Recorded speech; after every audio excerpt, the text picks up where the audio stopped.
दोस्तों, कुछ लोगों का ना ऑरा बहुत वीक होता है, जिसकी वजह से वो कुछ ऐसी चीजें देख पाते हैं जो नॉर्मल लोग नहीं देख पाते। ये स्टोरी मेरी फ्रेंड निशा की है। ये तब की बात है जब उसके पापा को ना ब्रेन स्ट्रोक हुआ था और उनकी ब्रेन सर्जरी हुई थी।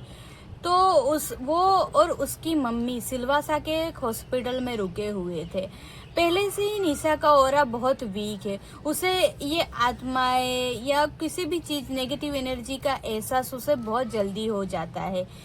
पूरी रात रात भर उसको जागना पड़ता था क्योंकि अंकल को ड्रीप ये सब कुछ लग रहा था। इसकी वजह से वो पूरी पूरी रात जागती थी।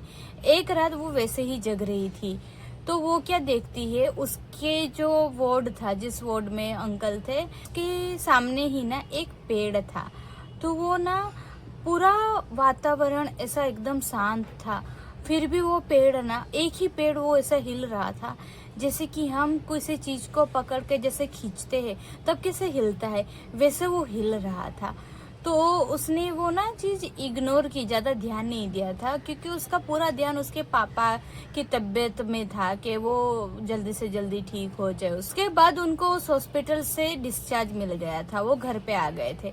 और वो ना एक क्लिनिक पे जॉब करती थी, तो वो वैसे ही रूटीन उसका चालू हो गया था। अंकल घर पे वापस आ गए थे, उसके बाद वो क्लिनिक जाने लगी। दिवाली का टाइम था तो दिवाली की साफ सफाई ये सब कुछ चल रहा था, तो उसके क्लिनिक पे भी साफ सफाई चल रही थी। तो वो घर में इतने टेंशन का माहौल था, अंकल की तबीयत, उसे बहुत ऐसा, घर पे आती थी उसे अच्छा ही नहीं लगता था। तो उसने सोचा कि दोपहर में मैं घर पे नहीं जाती हूँ, तो उसने डॉक्टर को बोला कि आज मैं घर पे नहीं जा रही हूँ, मैं यहीं पे रुकूंगी और साफ सफाई करवा लूंगी मासी से। तो वो रुकी और फिर साफ सफाई करवाने लगी। सब साफ सफाई हो गई, उसके बाद आई इंस्ट्रूमेंट की बारी। इंस्ट्रूमेंट तो मासी से वो करवा नहीं सकती थी, मासी को तो उसके बारे में कुछ पता नहीं कि कैसे इंस्ट्रूमेंट को साफ करना, ये सब कुछ तो उसे ही करना था। तो मासी तो चले गए थे, पूरे क्लिनिक में वही अकेली थी। तो वो केबिन में गई और सबसे नीचे वाले ड्रॉर को खोला और वो साफ सफाई में लग गई। वो नीचे वाला ड्रॉर पूरा साफ हो गया। उसके बाद वो उठी तो वो क्या देखती है कि वो केबिन के बाहर एक उसको ना हल्की सी परछाई दिखी। उसे पहले लगा कि उसकी ही परछाई है, तो वो उठी और थोड़ा सा ऐसे चलने लगी। उसे ऐसा लग रहा था कि मैं थोड़ा चलूंगी तो ये परछाई मेरे साथ साथ हिलेगी ऐसा। वो परछाई वहीं के वहीं रही। वो थोड़ा आगे चली, वो परछाई 1 इंच भी नहीं हिली। तो भी उसने ऐसे अपने मन को समझाया कि उसका वहम होगा ऐसा। तो फिर वो मुड़ी और फिर वो चलने लगी। तो थोड़ी देर थोड़ा ऐसे आगे बढ़ी तो वो परछाई उसकी अपोजिट साइड जाने लगी। तो भी उसे लग रहा था कि ये सब कुछ उसका वहम है।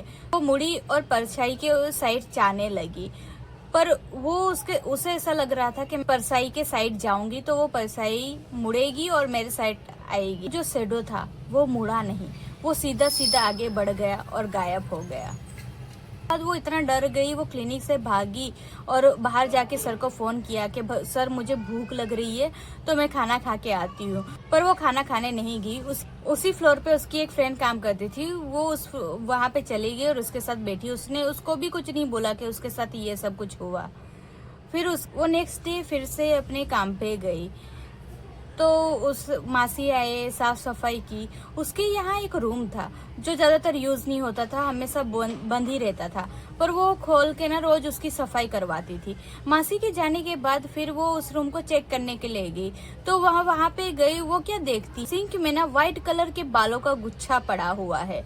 वो इतना डर गई, वो भाग के गई अपनी फ्रेंड के पास और उसको बोला कि मैंने ना सिंक में व्हाइट कलर के बालों का गुच्छा देखा, ऐसा करके। उसकी फ्रेंड ने बोला कि ये वहम होगा, वहां पे कुछ ही नहीं होगा। सर का फोन आया उसके ऊपर कि एक पेशेंट आने वाला है, सारे इंस्ट्रूमेंट रेडी रखना। तो वो वापस क्लिनिक गई और वो सारे इंस्ट्रूमेंट निकाल के बाहर रखने लगी। और उस दिन उसके बालों में उसने तेल लगाया हुआ था, चोटी बनाई थी और ऊपर से कैप पहनी हुई थी। तो वो इंस्ट्रूमेंट निकाल रही है, अचानक उसके कान पे के साइड एक ठंडी सी हवा लगी और उसने जो पहनी हुई थी वो कैप, वो निकल के नीचे गिर गई और उसके बाल खुल गए। कानों के पास एक हल्की सी आवाज आई, निशा, ऐसा करके। वो इतना डर गई, वो बाहर भागी और बाहर खड़ी रह गई। जब तक उसके सर नहीं आए तब तक वो क्लिनिक पे गई नहीं। उसके बाद ना ये सिलसिला चालू हो गया, जैसे कि वॉशरूम का दरवाजा अपने आप खुलना बंद होना, ये सब कुछ छोटी छोटी ये घटनाएं ना चालू ही रही उसके साथ। फिर दूसरे दिन उसको फिर से वहां पे एक बालों का गुच्छा दिखा, उसी सिंक में, उसी रूम के पास। उसने अपनी फ्रेंड को बुलाया और उसे दिखाया, तब जाके उसने विश्वास किया और उस दिन के बाद उसने वहां से जो भी छोड़ दी। आपको क्या लगता है कि ये सिर्फ उसका वहम था या सही में कोई आत्मा उसी हॉस्पिटल से उसके साथ लग गई थी जो अभी तक उसका पीछा कर रही थी? प्लीज कमेंट करके जरूर बताना आपको ये स्टोरी कैसी लगी। ऐसी ही अच्छी अच्छी स्टोरी सुनने के लिए प्लीज पैराडॉग को सब्सक्राइब कीजिए।